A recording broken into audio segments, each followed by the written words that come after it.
Friends good morning అండి. Welcome back to my channel. మన దగ్గర మిద్దె తోట ఉందనుకోండి, వినాయక చవితికి కావాల్సినటువంటి 21 రకాల పత్రిలు అయితే మన దగ్గర దొరుకుతాయి. హ్యాపీగా మన వినాయకుడికి మన దగ్గరే మన తోటలో తెంపేసి వినాయకుడికి పెడితే ఆ యొక్క తృప్తి వేరుగా ఉంటుంది కదా. అలానేసి మన తోటలో నుండి నేనైతే ఆ యొక్క దళాలను తెంపేసి అయితే పెట్టేశాను. మనసుకి తెలియనటువంటి తృప్తి అయితే అనిపిస్తుంది. వావ్, మన చెట్టు తెంపేసి పెట్టాము అనిపిస్తుంది కదా.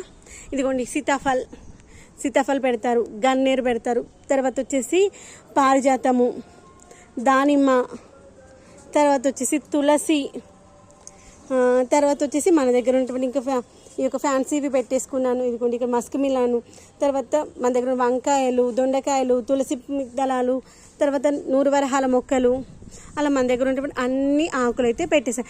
మామిడి ఆకులు ముఖ్యం కావాల్సిన మామిడి ఆకు పెట్టేశాను. తర్వాత బిల్వపత్రి పెడతారు కదా, బిల్వపత్రి లేదు, ఆ యొక్క మారేడు కాయ ఉంది, ఆ కాయ తీసుకొచ్చేసాను. ఆ యొక్క 21 రకాల పత్రులు అయితే అయిపోయాయి.